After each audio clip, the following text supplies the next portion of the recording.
What is up, everybody? Back to the Junkyard Dawgcast. I'm Jake Rowe with Dawgs 24/7. With me, Kip Adams, Rusty Mansell, also of Dawgs 24/7. Let's talk some Georgia football, guys. And we got a full show. We got Mailbag second half. Going to dedicate the whole second half to the Mailbag. Front side of the show, though, going to talk a little bit of quarterback situation at Georgia. We're also going to give our Wednesday leans on Georgia, South Carolina, kind of how we see that one shaking out here in the middle of the week. And we got picks coming tomorrow. So if you're wanting those, stay tuned until tomorrow. But Rusty, what's the latest you're hearing on Georgia's quarterback situation with Stetson Bennett and JT Daniels? Kirby Smart comes out, what was it, last night, says neither guy's 100%. Stetson's dealing with some back issues, some back soreness, some back tightness, I guess. But he does say JT Daniels is feeling a lot better. Just got off the SEC conference call with him about an hour ago, where he said that JT is much improved and it's getting better there. What is your latest read on that situation?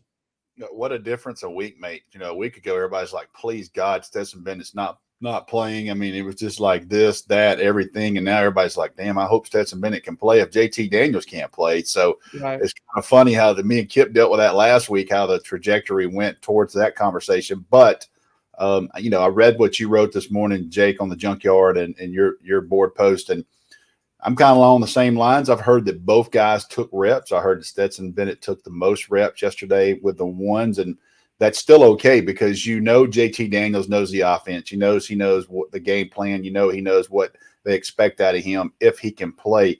I've maintained the whole time I still think this is going to be kind of a game time decision and how it goes because you just don't know where he's going to be in 3 days or something like this. Been very clear. The only thing that can help this is rest. So, you're playing an SEC opponent at night at home. First, this game right here is your first SEC game. South Carolina, undefeated team. So, all the things are there to say, JT, play. But at the end of the day, it's going to be a game time decision, in my opinion. And if he doesn't go, obviously the Georgia staff and I think the Georgia fan base now feels a lot better knowing that Stetson Bennett is a part of this team and he's in that offensive huddle. All practices are big, but Wednesday, I think you would, most coaching staffs would consider it as kind of that last Sure. really normal practice of the week. Even Monday is not necessarily normal. It's kind of a correcting what happened the week before, going over the film. They start working on right. Yeah, they start working on the next opponent. Tuesday, full-fledged, Wednesday, full-fledged, and then Thursday they start backing them off a little bit, start to get into kind of a little bit of recovery mode while still continuing to prepare. And then obviously Friday is all recovery, is basically all a kind of the haze in the barn. Let's get this thing ready mentally. And then, Saturday's game day. So a lot still yet decided. This could be a situation where JT feels great today. He gets most of the reps today. He goes on to start Saturday. It could be a situation where they continue to be cautious with this. The one thing I really want to stress here, though, is everything I'm hearing, and this is really trusted information that I can tell you here, they're going to be really cautious with this injury. This isn't something Georgia can afford to be a little bit cautious right now because, South Carolina, the next two opponents, South Carolina and Vanderbilt, both in transition, both teams – listen, I don't like calling anybody inferior, but in terms of the talent, in terms of the roster, both teams very much inferior. On paper. Right, yeah, on paper. And, let's face it. If Georgia goes out there, plays well defensively in these two games, it should not give up very much. There's a very good chance Georgia goes the next – there's a very good – better than you would normally say playing two SEC teams in a row, that Georgia can extend its touchdownless streak from 9 quarters to 17 quarters in the next 2 weeks. Okay. Georgia's going to have that opportunity. Is it probable? I probably not, but Georgia's got a chance to play really good defense and win these next 2 games by playing really good defense. We'll see if they can kind of get that done. Kip, if Georgia does have a decision to make there, and I know it all depends on health, do you think it's best to go ahead and get JT Daniels back in the mix and get him going, maybe even a series or two? Or do you just kind of ride this one out with him and see what it looks like next week? I think that Georgia will find out today or tomorrow. I think they'll see how JT looks in practice today on Wednesday as we record this show, and then Thursday. And if he's not really close to 100%, I mean, I mean, they may bring him out there Saturday just to see how he feels and looks, but it's just like last week. Why would you risk that? You go ahead and get your guys the reps that you know are going to be able to play in the game. So if he can't go out there and practice fully and feel great about it, then I think it's Stetson Bennett that gets the start again. I mean, there were a lot of unknowns last week. Nobody knew what was going on. I think that's kind of the benefit of this UAB game is now you know what you have, initially at the quarterback position, who can, run this offense and put Georgia in a situation to win. So I just don't think the game plan changes until JT Daniels 100%. I think the rotation you saw last week, I mean, I don't know if Carson Beck, was really able to take advantage of the offense because UAB, initially they were selling out to the run. And by the time Carson came in, they said, you know what? I don't know if we could sell out to the run anymore. We might have to make some adjustments here. And he was the benefactor of UAB making some adjustments out there defensively. But overall, I think as far as reps go, and the game plan was solid. The rotation was solid. I don't think you really change anything. You put Stetson Bennett out there, and if the game is in a good situation, you continue to rotate Carson and get him more experience. Now, if JT comes out there today and he's 100%, then this is his team. Now the narrative is all of a sudden switched. Like Rusty said, everyone was worried and maybe upset that Stetson was getting the start, and now the discussion is, if Stetson has another good game or two these next couple of weeks, do we have a quarterback controversy on hand? And guys, I mean, JT Daniels, this is his team if he's healthy, but it's also Stetson Bennett knows that he could take this team where it needs to be until JT Daniels gets healthy. And so I don't think that this coaching staff is going to worry about putting a less than 80 to 90% JT Daniels out in the field the next couple of weeks. Yeah, I have my doubts as to whether he's going to be truly 100% the rest of the year, because with each passing day, with each passing practice, nobody is. I mean, it's really tough to be 100%. If you've been out there and you've gotten hit a few times, that's going to happen. Now, if you're a quarterback that's kind of, if you're a quarterback or a punter or somebody like that doesn't really take hits, that doesn't really, deal with the rush and maybe have to take off with it and slide and get popped there too, then maybe you are 100%. But, neither Stetson nor JT are right now according to Kirby Smart. And, but I will say this. I don't think there's anything to be concerned about with Stetson. I really don't think there's anything to be long-term concerned about right now still with JT Daniels. I mean, I think if JT Daniels had to play on Saturday, he'd play. Saturday was the SEC championship game. JT Daniels was playing, okay? But I think Georgia can afford to be cautious with him right now. And with Stetson Bennett dealing with the back issue, I'm told that he hasn't missed any reps as far as practice goes. He hasn't been limited. And, maybe he's dealing with some soreness there, some moving around. Maybe they're adjusting some things for him to kind of keep that from flaring up. But, it's a treatment deal for both of them. And I think both will be available to play on Saturday night against South Carolina. And listen, this is not out of the realm of possibility. South Carolina comes out there with a really good game plan. You're looking at a 3-3 or 3-0 or nothing score after the first quarter. You might see JT Daniels come in to give Georgia a spark. With them intending not to play him from the jump there. So there's a lot of different scenarios that can play out, and that's why you need to be over at the Junkyard, because we'll do a pretty good job of telling you what's going on and try to give you the best, most up-to-date information there is. Rusty, Wednesday lean, Georgia, South Carolina. How do you see this one? It's the same lean I've had Sunday. This is a game that preseason. Yeah, this is a game that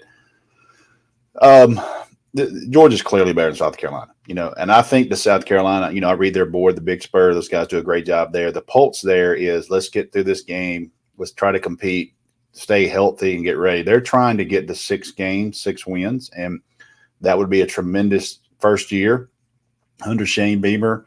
But they're not built for a game like this. This is Georgia's, Shane Beamer said it yesterday, and I think that I may have said this. I think all of us have probably agreed with it.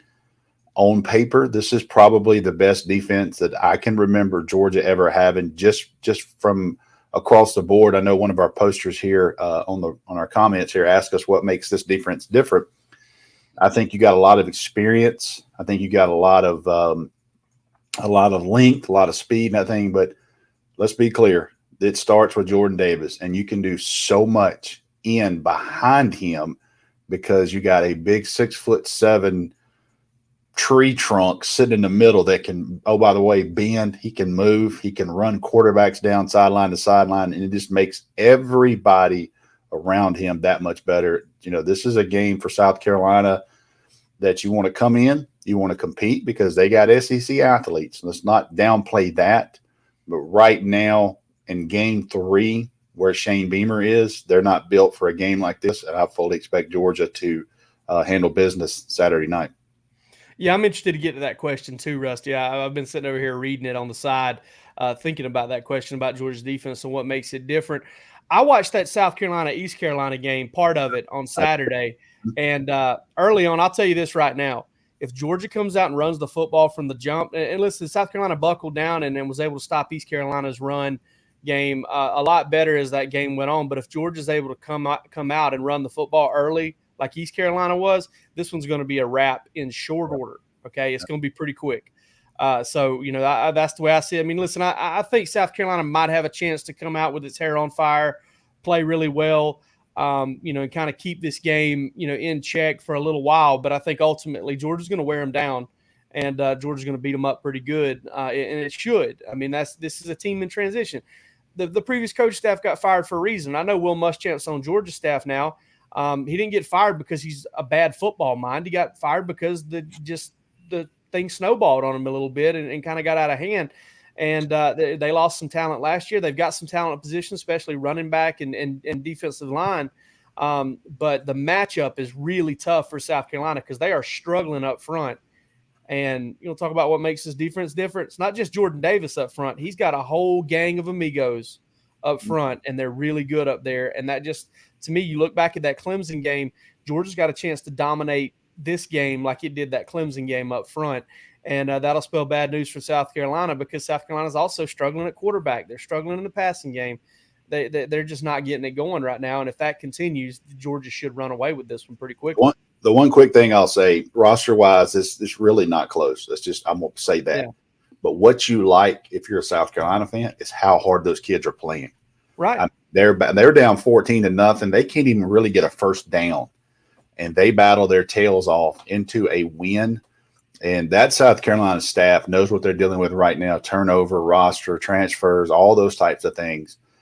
Just to see those kids play as hard as they did, you know that gives them a little bit of positivity to understand where they're going. And you look at Sam Pittman, year 2, what he's done at Arkansas, and certainly South Carolina is hoping that's the trajectory they're going. But I'll tell you this, as far as this game Saturday night, I mean, it's a very, very tall task, and you really just kind of hope that game is still a game in the third quarter, and I think you call it a win then for South Carolina. Multiple early turnovers for South Carolina in that game. They didn't go into tank, so that's something Sure. you feel good about as a South Carolina fan. Kip, what's your lean?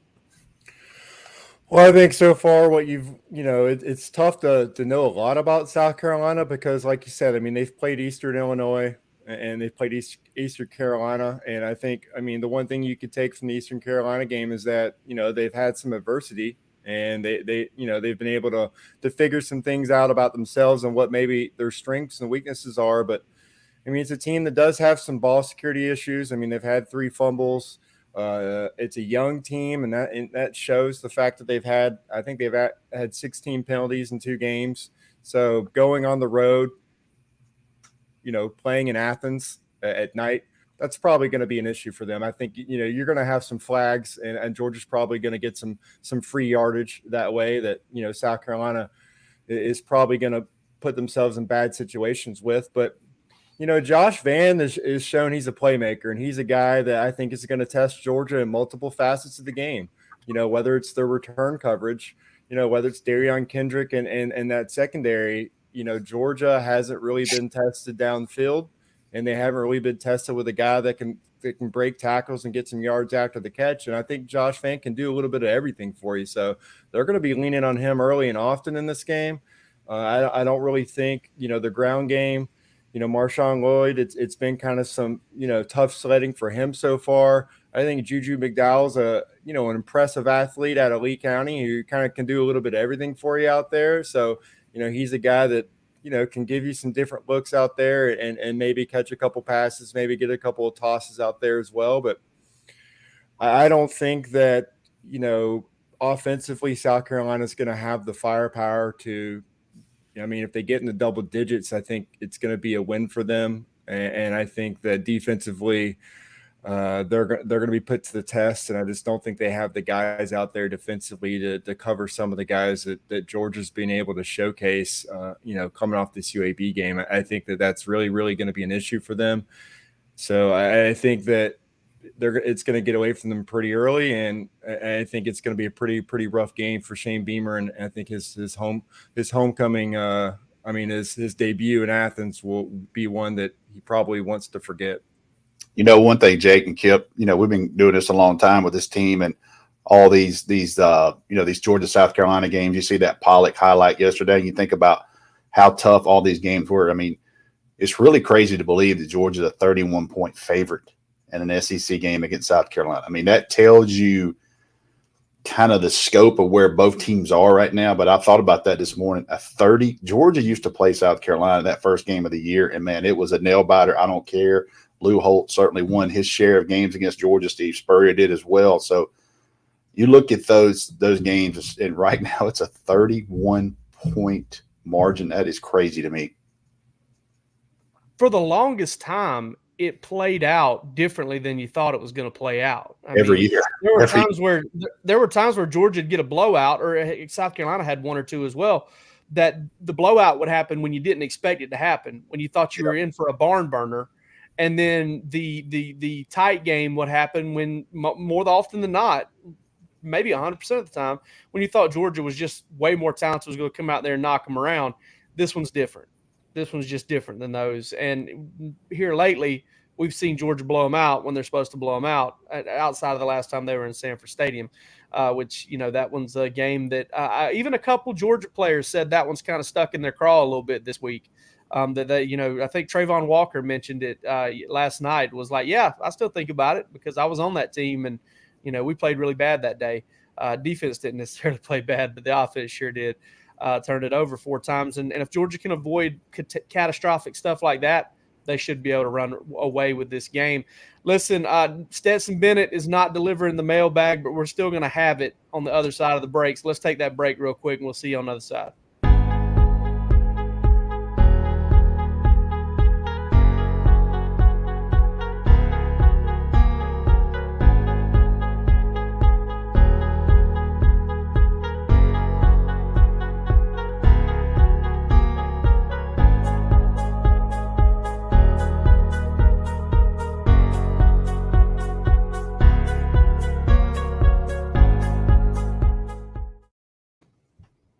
All right.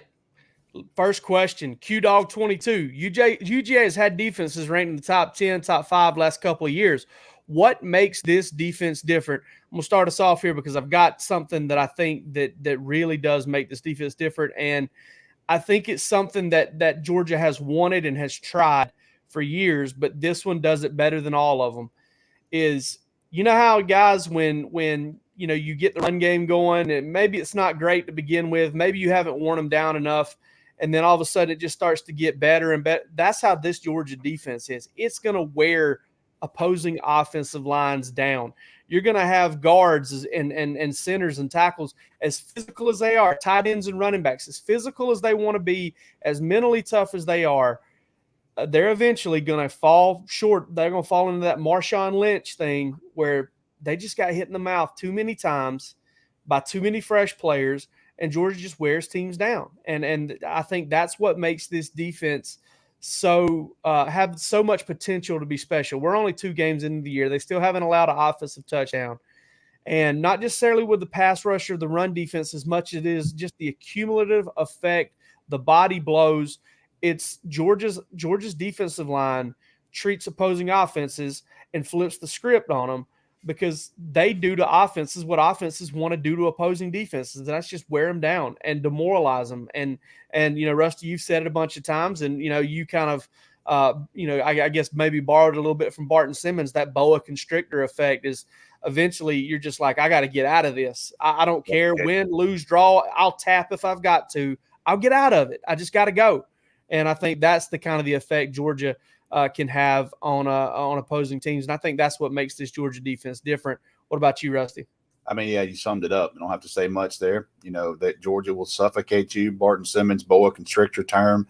They just wear you down. And I can't imagine trying to game plan, trying to pick out a weakness, because you have to pick your poison there.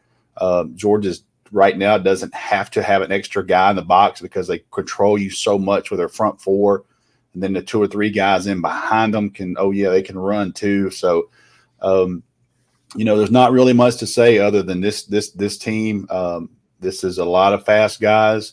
I was thinking about right there when you talked about that, Jake. You're sitting there and, Jordan Davis and Devontae White, trot off. And then here comes Trayvon. Here comes, Jalen Carter and all those guys, that next crew. And you got to be thinking, my goodness, man, where, how do they get these guys? So, you look at that and it's kind of frustrating as a team. You got to get for Georgia to beat Georgia.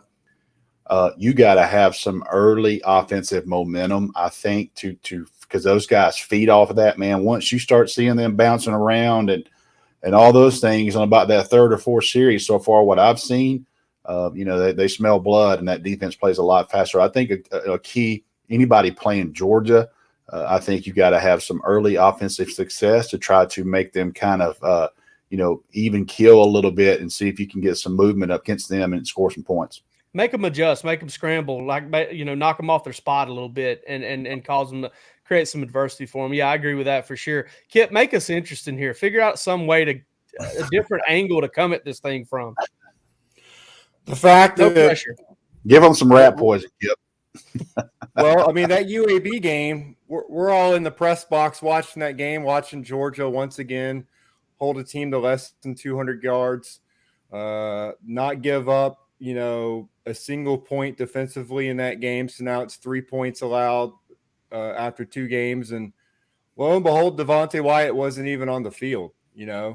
One of Georgia's best defensive linemen was not on the field. And you just look at the fact that I think it's over 40 guys with a tackle now, and you got like 11 guys with a tackle for loss. And like I said, Devontae Wyatt yet to have a tackle for loss. Quay Walker, Timon Mitchell, Tramel Walther, Warren Brinson, those guys haven't even had a tackle for loss yet, but it's coming. So you're going to have double-digit guys that, are in opponents' backfields. It's that depth in the front 7.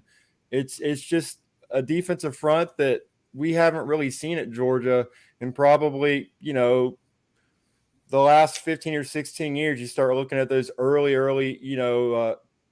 2000s defensive fronts where they were rotating out guys that were playing on Sundays. That's the difference here. Georgia, gosh, we talked about they went, 8 years now without a defensive lineman getting drafted. And Malik Herring, would have broken that streak most likely if he doesn't get injured right there at the end, trying to prepare for the draft. So there's some guys on this defensive front they're going to be playing on Sundays.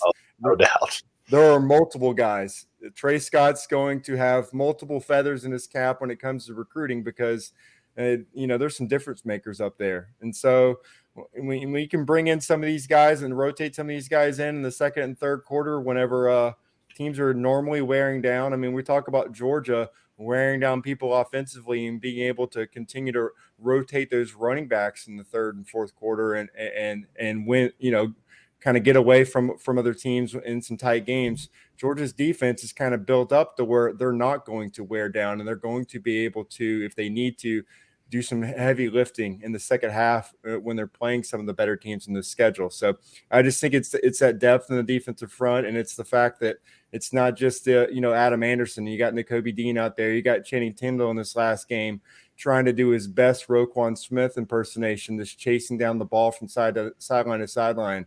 You got some athletic freaks out there and guys like Trevon Walker, Nolan Smith, Jalen Carter, guys that have the ability to be disruptive, but also just are physically more athletic than what most teams have on their roster. So I just think it's that depth, and it's Kirby's recruiting paying off. I mean, you just look at the roster from top to bottom, and if there is an injury or if they're rotating a guy in, there's not a drop off in the level of play, and that's really the key there, is that you can continue to rotate guys in. You're not worried about, is this guy going to be able to play up to the standard that we're trying to set for Georgia football. That's what Kirby's mantra is now. They talked about that at the game, is playing up to the standard, and they have 2 and 3 groups of guys who can play up to that standard for Georgia, and that's the biggest difference between this defense and some of the other impressive defenses that Kirby Smart has fielded over the last 5 or 6 years.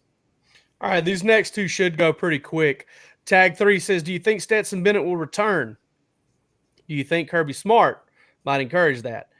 Very possible, and absolutely he should. If he doesn't, I don't know what's wrong with him. But I think he probably – I don't care if that guy's your second or your third guy.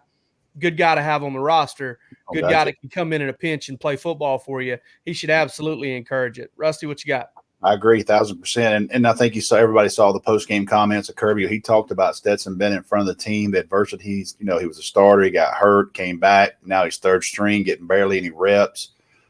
He's asked to lead the team this week, and he has SEC Performance of the Week, Offensive Player of the Week. So, there's no question that Georgia would try to encourage him to come back. Now, will he? That's something that we'll all, that'll play out in time. But I feel very confident that Georgia would certainly love to have Stetson Bennett come back another year next year, to have him in the mix. And who knows how this thing plays out, but you got a guy that's he's starting to get very experienced in SEC play, which is crazy to say. But I feel very confident that Georgia would welcome Stetson Bennett to stay another year and to have him another fall. What about you, Kip? It's up to Stetson Bennett at this point. I think every single game he gets to go out there and perform against Power 5 FBS programs, regardless, he's establishing himself as a guy that could start at other programs across the country. So I think, it really is up to him. Do I want to continue to compete for the starting job in, a talented quarterback room? Or do I want to go somewhere where I know I could start? And Kirby Smart mentioned, I think that was the early recruiting pitch he's already making to Stetson, that talking about how much he loves Georgia football. He went ahead and put him out there as a guy that just lives and breathes Georgia. And so, that'll be put to the test, and Kirby Smart's going to possibly have to do a little bit of recruiting there. That is, you got 2 kinds of recruiting now. You got the recruiting of trying to get guys to sign up and play for your roster coming out of high school. And you got that recruiting of keeping guys in your roster with the transfer portal right there. And so you had to continue to let your guys know that the opportunity is there. Nothing's going to be given to them, but they have a chance to play meaningful football for a program that's competing for championships. And that's obviously something that brought Stetson Bennett back the first time. And so keeping him there, again, it's just going to be up to the Kirby Smart and this coaching staff to convince him that he should.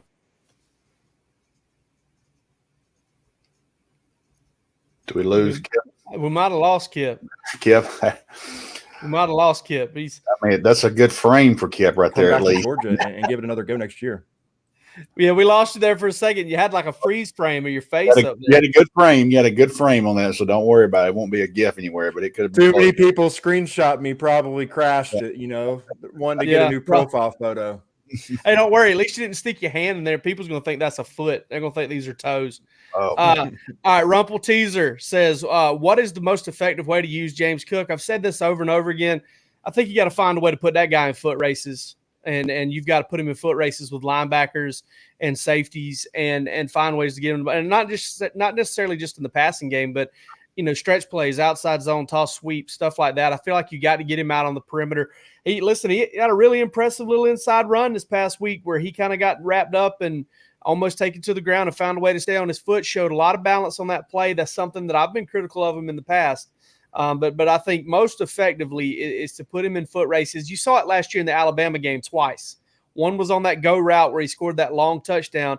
The other was on a little flat route on his 3rd and short where basically they just sprinted him straight toward the sideline and said, hey, turn around and look for the football. And Dylan Moses couldn't quite catch up, and they hit him for the first down. So I think that's the way you use James Cook most effectively. And, you saw it last year on the angle route that he ran against Kentucky, I believe it was. No, at Missouri, when he scored a touchdown against Missouri. Those are the ways you use them, and we'll see if Georgia kind of gets into a groove that way. Anything you guys want to add as far as James Cook, or can we move on? That's pretty spot on there. They better find a way to use him, because I'm telling you, the NFL is going to find a way to use James Cook. He's just so.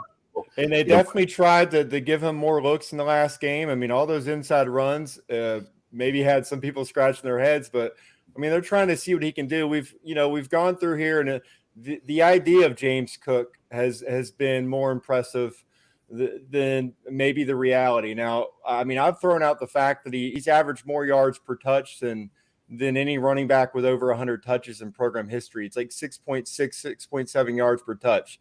So that when he gets the ball, usually good things happen. It's just, at some point you're trying to, put that round peg in a square hole, so to speak. And it's not really, he's not really that kind of guy. But as Rusty said, we've seen guys like Alvin Kamara not exactly get fully utilized in college, and then boom, they get to the NFL, and lo and behold, I mean, they're elite talent. And I think James Cook, he has that ability. It's just, it's finding that way to maximize what he brings to the table. And I think when you have a deep running back room, sometimes, it's tough to give him enough carries to really get him lathered up and going. You just have too many good players back there. So I don't know if we'll see the best of James Cook at Georgia, but I think that when he does get those touches, as long as, the teams haven't already scouted and schemed for that whenever he's on the field, if he's going in motion or not like that, but he should still be able to be highly productive for Georgia, as the season goes on. Yeah, the gulf between the big plays, the best plays from James Cook, and the worst plays from James Cook is wider than most running backs. I mean, I think that's one of the things that kind of throws you off guard there with him. Desire, and I've always loved this name. I know this guy personally, and I've always loved this name. D-E, and then he spells it Zaire, like Eric Zaire.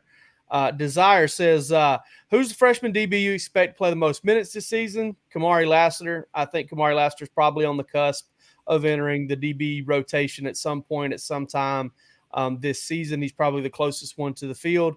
I'd probably go Nyland Green next at some point, because I think that potential is going to show through. Rusty, who you got there? So far, it's Javon Bullard. I mean, he's that's kind of surprised me. I had to actually look and see who that was last week playing so much. So there's a lot to be left there to determine. You usually start seeing after that bye week, start seeing who kind of gets in there. But I'll be interested this game and in Vandy, because I think those are both two games opportunities for the second half. You can get some younger guys in there, and we'll see kind of how that rotation plays out. Absolutely. Who you got, Kip? Well, just go ahead and dismissing. I'm not going to go on a technicality and call out Kili Ringo just because he's a redshirt freshman. I'm assuming this is true freshman. I mean, it's all injury based. I think that right now you're just rotating those guys in. You got kind of a core group that you trot out there and can give you a good number of snaps. But I do think that Nyland Green he might push for more playing time as the season goes on. I think he's the guy that just, with more and more experience out there, he's going to earn more trust from this coaching staff. And I think as far as just his talent and his athleticism, I think he could be out there as, that third cornerback in situations and give you just a little bit of everything and kind of bring some game-changing potential as well, as far as, if he's able to go up there and catch a ball and bring it down. I think, he's got some big return upside there as a DB as well. So I just think, as far as just his overall explosiveness and his overall talent level, I like Nyland Green. I just think that, we're all just kind of speculating at this point, because I do think it's going to be injury based. I think if the starters out there now have played well enough to continue playing out there, it's just, I don't know if any of these guys are going to push those guys for starting minutes, but if any of them has the capability and the talent, I like Nyland Green in that scenario. I know Georgia fans really want to see probably one of those guys find a way into the sixth defensive back role at some point, just because, listen, it's not sexy. Dan Jackson, he wears 47 and plays in the secondary. He's a walk-on. Nobody wants to see, that guy out there, but he just continues to be out there, continues to do a good job. And I think if you polled most fans, they would love to see Kamari Lassiter or Nyland Green or even Javon Bullard slide into that 6 defensive back role and figure out a way to get on the field that way. Last question, Fry Dog. Love this question. How can UGA use Darnell Washington and Brock Bowers on the field together when Washington returns? It really is kind of simple, but I still love the question. I mean, listen, 2 tight end sets is something they're using already with Brock Bowers and John Fitzpatrick. I love the 3 tight end set, and I love the 3 tight end set with Brock Bowers on the field, because you get a tight end on the field that you almost have to treat like a wide receiver. You've got that kind of speed. Listen, Georgia's longest play in the last, 7 years is by Brock Bowers. Okay. I mean, it's the tight end. I know it was against UAB, but the one previous to that was against North Texas. Reggie Davis had a 99-yard catch against North Texas or something like that. So, I mean, listen, Brock Bowers can do a lot of different things for you. He can line up in a lot of different spots for you, and you can really put some teams in conflict with a 3 tight end set, with him being that 3rd tight end, the guy that can motion across the formation and do some stuff and make you pick your poison as far as the run game goes. Rusty, how do you see getting Washington and Bowers involved together?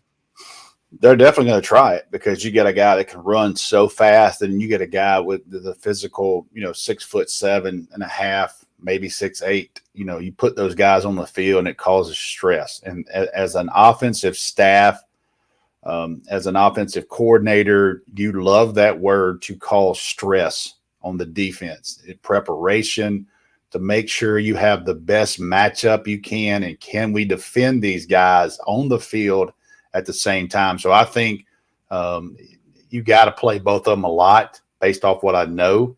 But we'll deal with that when they get here. But I think that what you were talking about, Jake, as far as three tight ends, they certainly could go that route, and have that little tight package, that little bunch package right there, have all 3 of those guys. And, it's really, you start looking at, 6'3", 6'5", and then 6'8".